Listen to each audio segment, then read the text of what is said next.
Numa feira de ciências, um estudante utilizará o disco de Maxwell, que é um ioiô, para demonstrar o princípio da conservação da energia. A apresentação consistirá em duas etapas. Na primeira etapa, aí, etapa 1, a explicação de que à medida que o disco desce, parte da sua energia potencial gravitacional é transformada em energia cinética de translação e energia cinética de rotação. Então, quando a gente está falando de energia, é bom a gente lembrar da energia mecânica, tá certo? Que seria aí a soma da energia cinética e da energia potencial de um corpo. E geralmente, quando o sistema ele é conservativo, essa energia mecânica ela vai ser igual, tá certo? O que vai mudar seria a energia potencial, que ela pode ser gravitacional, como é o caso dessa questão, já que o corpo está a uma certa altura, mas a gente também pode ter energia potencial elástica, caso a gente fale de módulo de algum corpo que sofra uma deformação, certo? E a energia cinética está relacionada aí ao movimento. Nesse caso, ele está falando aí dois tipos de movimento, que seria o de rotação, já que o ioiô ele vai girar entre si, e o de translação, que seria como se fosse um pêndulo, um movimento que vai e vem, tá certo? Aí a segunda etapa vai ser o cálculo da energia cinética de rotação do disco no ponto mais baixo de sua trajetória, supondo o sistema conservativo. Ao apresentar a segunda etapa, ele considera a aceleração da gravidade de 10 metros por segundo ao quadrado e a velocidade linear do centro de massa do disco desprezível em comparação com a velocidade angular. Ou seja, esse movimento de translação a gente não vai ter. O que a gente vai ter aí vai ser a energia potencial que vai ser transformada em energia cinética. E como o sistema ele é conservativo, essa energia ela vai ser transformada e nenhuma parte vai ser perdida, tá certo? A gente não vai ter energia dissipada. Em seguida, ele mede a altura do topo do disco em relação ao chão do ponto mais baixo da sua trajetória, obtendo. Tem um R aí, pessoal, tem 13, tá certo? Não é um número tendencioso aí não, mas vocês coloquem 1/3, tá certo? Então esse ioiô ele vai ficar a 1/3 da altura que ele está. Isso quer dizer que ele vai percorrer descendo aí 2/3 dessa altura, que é o que está no desenho, tá certo? Se vocês observarem aí do lado do desenho, então vai dar aqui 2/3, que é a distância que ele percorreu, e 1/3 seria essa altura que ele vai ficar. As especificações do tamanho do brinquedo, no caso comprimento, largura e altura e a massa, foram encontradas pelo estudante do recorte do manual. Está aí ele dando o tamanho, seria o comprimento de 300 milímetros, a largura de 100 milímetros e a altura de 410 milímetros e a massa desse disco de 30 gramas, tá certo? Uma outra coisa importante dentro da física é a gente observar as unidades de medida. Veja que as unidades de medida aí, em relação ao comprimento, largura está em milímetro, é bom a gente transformar em metros, e a massa também está em grama, é bom a gente transformar em quilogramas, tá certo? Ele pede o resultado do cálculo na etapa 2, vai ser aí de quanto? O bom é que você já tem a resposta aí, né? Está tudo certo, não vai precisar fazer muito cálculo. Mas enfim, a gente vai considerar a energia aí, final e inicial, lembrando que essa energia final seria a energia de rotação, tá certo? Seria a energia cinética de rotação, e a energia inicial é a gravitacional que ele tem no início. A forma da energia cinética, caso ele disse, seria massa, velocidade ao quadrado sobre 2. Como ele já dá a massa, ele quer saber da velocidade, ele quer só essa energia, então a gente não vai substituir, tá certo? E a energia potencial gravitacional é massa, gravidade e altura, tá certo? Então substituindo aí, ó, a massa que ele diz que é de 30 gramas, está ali 30 vezes 10 a menos 3, já que a gente transformou em quilogramas, tá certo? Então a gente vai voltar aí 3 casas, dividir por 1000 ou multiplicar por 10 a menos 3.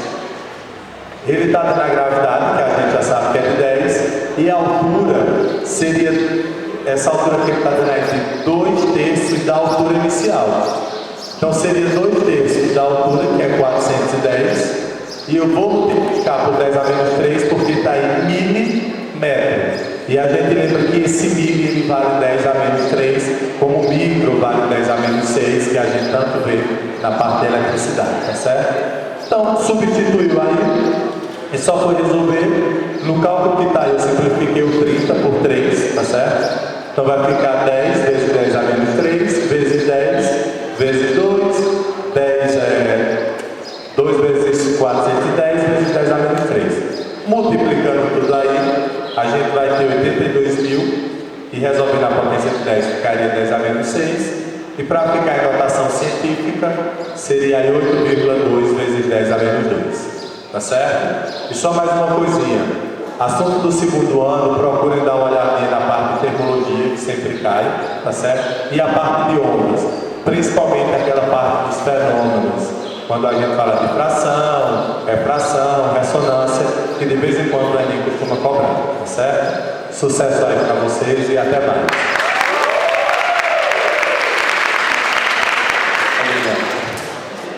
Bom dia, pessoal. Todo mundo animado para fazer a prova do Enem? Quem está animado, levanta a mão aí. Eu vou embora. Volta aqui, Vejam só, Dagoberto falou algumas coisas importantes aqui sobre tópicos que podem cair na prova do Enem. Ele falou sobre hidrostática, falou agora sobre ondas, né? E a parte térmica, a parte termodinâmica. Podem completar aí com a tópicos do terceiro ano, resistores, né? Aquela parte inicial lá de circuitos que eu passei para vocês, certo? Especificamente o cálculo de potência e energia, certo? Lá no início, circuitos, potência e energia sempre cai. Bom, a questão que eu escolhi para resolver aqui com vocês, né, nós fizemos agora no terceiro trimestre, né, foi geradores elétricos. A questão dele é o seguinte: diversos brinquedos são constituídos de pilhas ligadas a um motor elétrico. A figura mostra uma pilha e um motor acoplados, em que representa a força eletromotriz, que a gente representa por Fm, né? Da pilha. Linha representa a força contra-eletromotriz, o F100 do motor. E R e R' são resistências internas.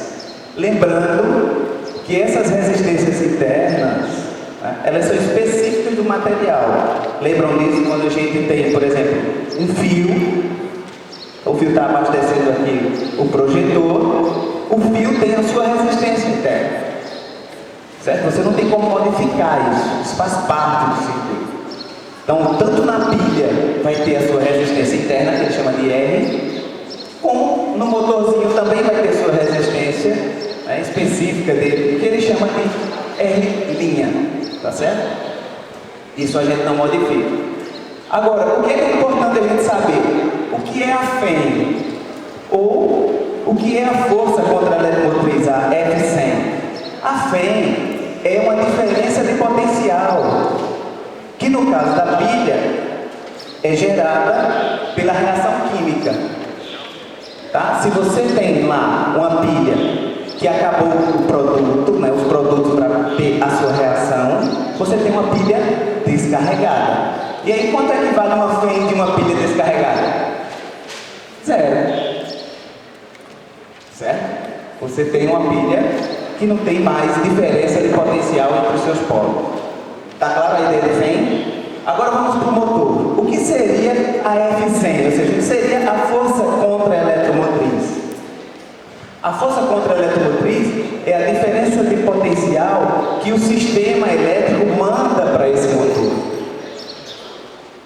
E ele transforma essa diferença de potencial em trabalho útil.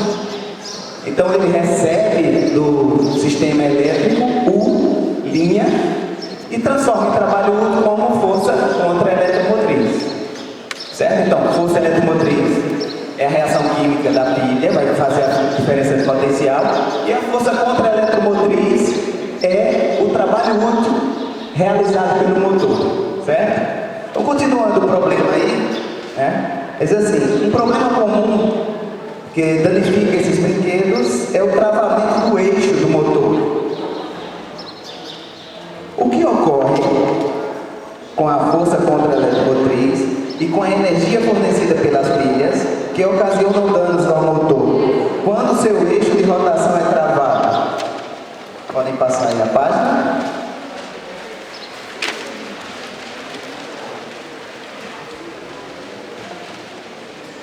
Se a força contra-eletromotriz é um trabalho realizado pelo motor, e se eu travo o eixo, tem trabalho? Não. O que é que vai acontecer com a força contra-eletromotriz? Ela vai tender a zero. E aí toda a energia fornecida pela pilha vai apenas para a resistência interna. Tá certo? Então vamos ver as alternativas aí. Letra A. A força contra-eletromotriz iguala-se com a FEM? Não. Letra B. A força contra-eletromotriz sofre grande aumento? Não. Se você trava o eixo, ele vai para zero. Tá certo? Ele não aumenta. Letra C. A força contra-eletromotriz inverte a polaridade? Também não. E letra D. A força contra-eletromotriz reduz a zero e toda a energia fornecida pela pilha passa a ser dissipada na resistência interna do motor. Se você travar, se você pegar um brinquedo como esse, você segurar um tempinho, não segura por muito tempo não, senão você vai queimar, tá? Mas se você segurar por um tempinho e colocar o dedo sobre o motor, você vai ver que ele vai sobreaquecer, tá? Vai aquecer demais, né? Efeito, qual é o nome do efeito de aquecimento? Joule, muito bem. Letra E, a força contra-eletromotriz mantém-se constante? Não. Então a alternativa correta, letra D. Muito obrigado, tenham um bom dia. Vocês vão ter agora filosofia do professor Cláudio.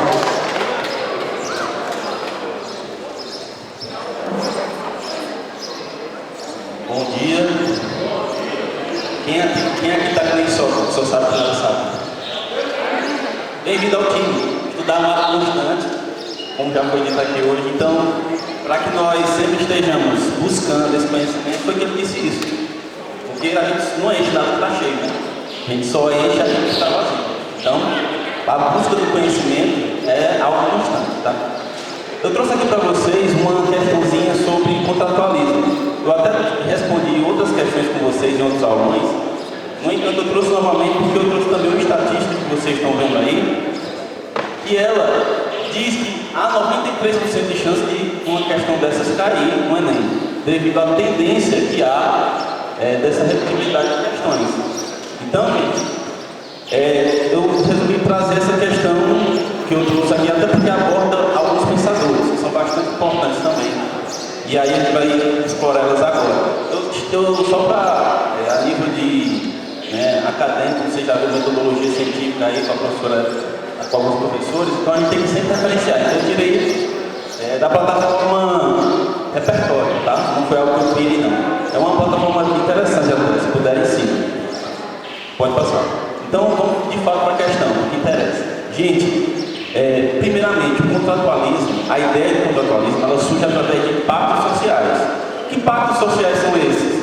São os acordos tácitos, ou seja, aqueles acordos que você inerentemente acorda ao transitar determinados ambientes. Por exemplo, aqui na EREMA há pactos que vocês têm que seguir. Não existe uma lei a nível de Estado, mas existem pactos sociais que vocês seguem, fardamentos, regras de comportamento. Você vai para a sua igreja, da mesma forma, você adere a pactos de comportamento, pactos de investimento. Então, isso para nós hoje é um pouco óbvio. No entanto, lembre-se que aí a ideia de contratualismo surge principalmente no absolutismo, lá início com Thomas Hobbes. Então, nesse momento, não se tinha a ideia de Estado, tá? Nesse momento, o Estado estava se formando. A concepção de Estado só surge com Hegel, século XVII, XVIII, com o desenvolvimento da ciência histórica e também o desenrolar da filosofia. Então não tinha aí nesse momento a ideia de Estado. Tanto que Thomas Hobbes vai falar o quê? Leviatã, um monstro marinho, um monstro bíblico, aquele que aterroriza as pessoas através do medo para que elas cumpram algumas determinadas regras ou algumas determinadas convenções devido ao medo de ser punido. Então, o contratualismo é justamente esse pensar sobre essas regras, sobre esses pactos sociais vigentes dentro da sociedade, que de alguma forma pode ou não ter coercibilidade, ou seja, exercer em você alguma punição, algum exercício de força. E com isso, a ideia do contratualismo vai ganhando força a ponto de gerar constituições posteriormente. Mais na frente, o iluminismo, a ideia de limitar o poder do Estado através de Constituição. Então, percebam que nesse momento, nós aqui estamos ainda em Thomas Hobbes, o pacto social através do absolutismo. Tá? Mas antes de entrar em Hobbes, no pensamento de Hobbes, espero ter ficado claro essa ideia de contrato social que a gente adere. Né? Por exemplo, numa parada de ônibus, você aperta, o que garante que aquela pessoa, o motorista, vai parar? O pacto social, exercido através de uma moeda, de uma troca de capitalista, sim, mas ele tem que fazer aquilo. Ele está obrigado, basicamente, a parar onde você pediu. Assim também outras coisas simples do dia a dia, nós temos pactos sociais, pactos de respeito entre uns e outros, não ultrapassar determinados limites, dizendo que é brincadeira. São pactos sociais que vamos. Agora, é lógico que na filosofia isso é ampliado, e também ao estudo do direito posteriormente. Tá? Então, mas vamos entrar agora na tríade dos pensadores que fazem o pensamento contratualista ainda hoje vigorar. Por exemplo, Thomas Hobbes. Né? Só que para falar de Thomas Hobbes, eu vou fazer uma pergunta para você. Você acredita ou você pensa que o serial killer nasce bom ou nasce ruim? Responde. Quem tem a coragem de responder? Eu? Tu? Tem cara aqui, ó, bicho de ouro, vai. Serial killer nasce bom ou nasce ruim? Eu acho que nasce bom e é corrompido pela sociedade. Eu acredito na bondade das pessoas sempre e sempre a esperança de mudança. Esse pensamento é igual ao de Rousseau, mas vamos já explorar. Quem discorda? Há alguém que discorda? Que ele nasce mal, psicopata, há alguém que discorda? Ele nasce ruim? Alguém acha que ele nasce ruim? Nasce ruim? Justifique seu pensamento, pode falar para nós? Não? Só acha, né? Pode? Fala aí. Participa aí, interage.